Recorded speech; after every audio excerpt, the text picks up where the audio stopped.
নমস্কার আপনাদের সবাইকে। দিশা ব্লগে আবার একটা রান্নার রেসিপি নিয়ে চলে এসেছি তোমাদের কাছে। তো আজকে রান্নার রেসিপিটা শুরু করার আগে তোমাদের জানাই যে এতদিন রান্নার রেসিপি দিতে পারিনি, কারণ মার শরীর খুব খারাপ ছিল। আর এখনকার জ্বর তো জানোই, ভাইরাস। তো মা এতটাই শরীরটা খারাপ ছিল যে আজকে একটু ঠিক হওয়ার পরই মা বলছে চল আজকে একটা রান্নার রেসিপি শেয়ার করি, কারণ অনেকটা দিন ধরেই রেসিপি শেয়ার করা হচ্ছে না। তো মাকে ডাক্তার দেখানো হয়েছে, এখন একটু সুস্থ আছে। তো তাও তোমরা ভয়েস শুনে বুঝতেই পারবে যে শরীরটা খুবই খারাপ, দুর্বল হয়ে গেছে। তো আজকে রান্নার রেসিপিটা কি করছো? আজকে করব ঝিঙ্গা পনির করব, নতুন করে ঝিঙ্গা পনির করব। ঝিঙ্গাটাও কাটছে একদম অন্যরকম করে, আর পনিরটাও কাটছে একটু বড় বড় করে, দেখলেই বুঝতে পারবে। চলো, তোমাদের পনির তো সবসময় খেয়েই থাকো, তো আজকে ঝিঙ্গা পনির রেসিপিটা তোমাদের শেয়ার করা যাক। আশা করি ভালো লাগবে। আর এই রেসিপিটা কিন্তু একদম নিরামিষভাবে করা হবে, যেহেতু কালকে একাদশী। তো অনেকেই নিরামিষ খেয়ে থাকে, আর অনেকে নিরামিষ একাদশীতে কিছু খায়ও না, যেমন আমার মা কিচ্ছু খায় না। তো চলো, তো আজকে তোমাদের শেয়ার করি নিরামিষ ঝিঙ্গা পনির রেসিপি। আমি ঝিঙ্গাটাকে অল্প একটু করে খোসা রেখেছি, নাহলে ঝিঙ্গাটা না গলে যায়। একদম খোসা পুরাটা ছাড়ালে ঝিঙ্গাটা গলে যায়। আর হালকার উপরে একটু একটু করে সবুজ কালারটা যদি রাখি তাহলে ঝিঙ্গাটা গলে না। ওর জন্য আমি ঝিঙ্গাটা আজকে একদম অন্যরকম করে কাটছি, দেখে নাও, একদম গোল গোল করে কেটেছি। আর এই যে পনির কেটেছি, একটু বড় বড় সাইজ করেছি। আর কাঁচা লঙ্কা, এখানে আছে কাজু, পোস্ত, মগজ, একটুখানি হালকা সাদা সর্ষে, হালকার পরে ভেজে নিচ্ছি।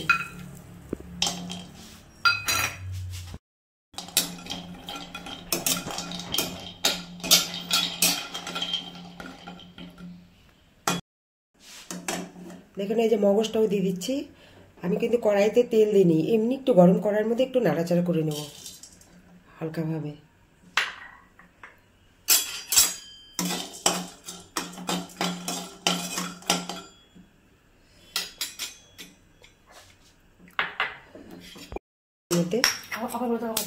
টেলে নেব একটুখানি কড়াইয়ের মধ্যে টেলে নেব, একটু গরম করে নেব।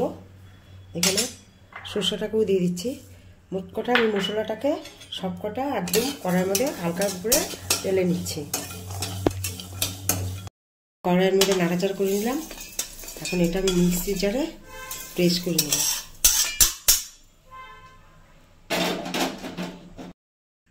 আমি পুরোটা না সাদা তেল দিয়েই করব। এটা সরষের তেল দিয়েও করা যায়, কিন্তু আমি সাদা তেল দিয়ে করবো আজকে। অল্প একটু লবণ দিব তেলের মধ্যে, পনিরটাকে ছেড়ে দেব তেলের মধ্যে।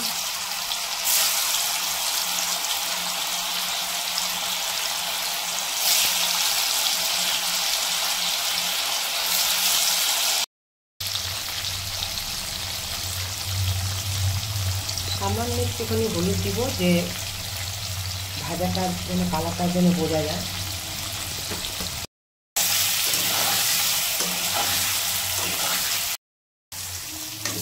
হালকা করে ভেজে নিলাম, বেশি কড়া ভাজবো না।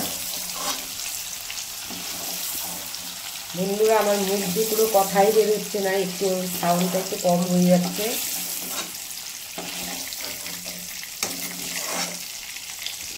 ঝিঙ্গাটাকে ভেজে নিব।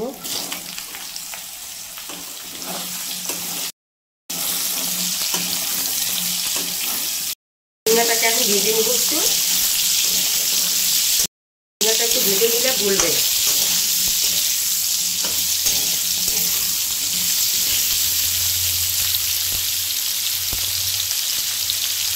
এটা কি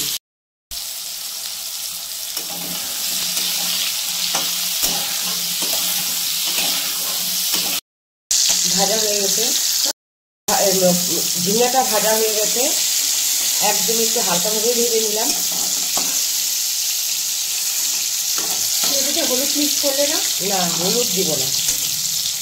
ওই যে বললাম যে পনিরের মধ্যে না দিলে না, মানে পনিরটা ভাজা যেন বোঝা যায় এক ফুটটা, তার জন্য হলুদ দিয়েছি। কিন্তু এটার মধ্যে হলুদ আমি দিলেও হয় না দিলেও হয়, কিন্তু আমার ইচ্ছা নাই দেওয়ার।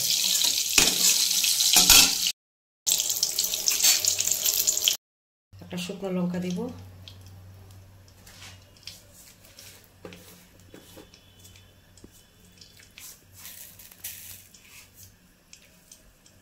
অল্প কালো জিরে দেব,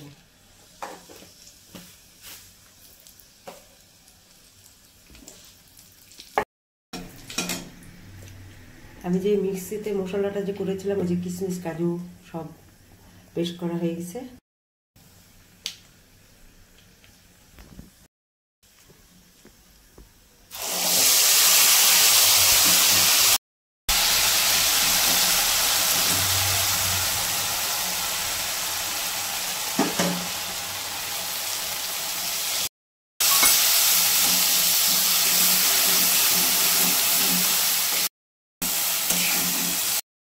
একটু জল দিয়ে দিলাম,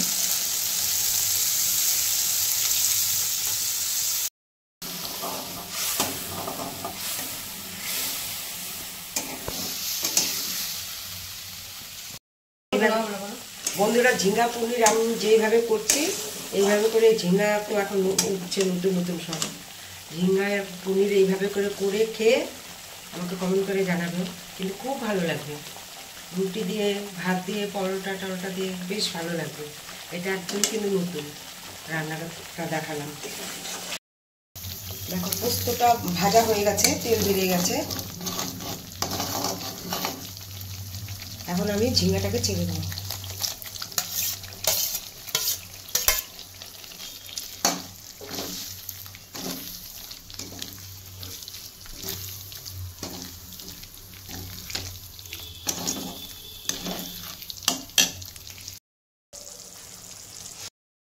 তেল বেরিয়ে গেছে দেখো।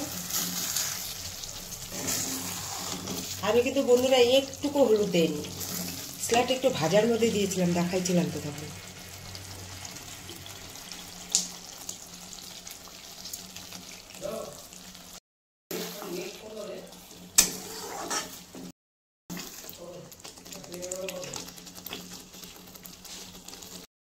লবণ দেওয়া হয়নি, এখন লবণ দিব। এখন 1 চামচ চিনি দিব।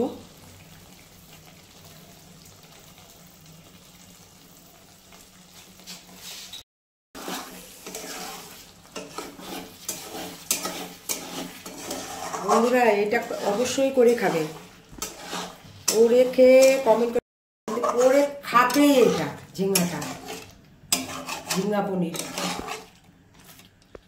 গন্ধটা এত সুন্দর ভালো বেরিয়েছে, মানে বলার নেই। সামান্য একটুখানি জিরে দিব,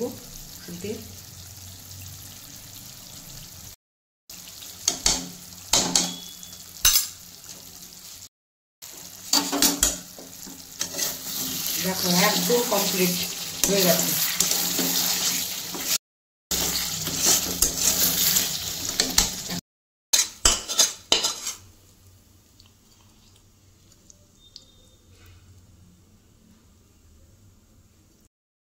দেখো কতটা সুন্দর হয়েছে।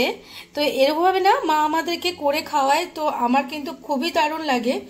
আর তাই আজকে তোমাদেরকে এভাবে রেসিপি করে একটা শেয়ার করলাম, আশা করি তোমাদেরও ভালো লাগবে।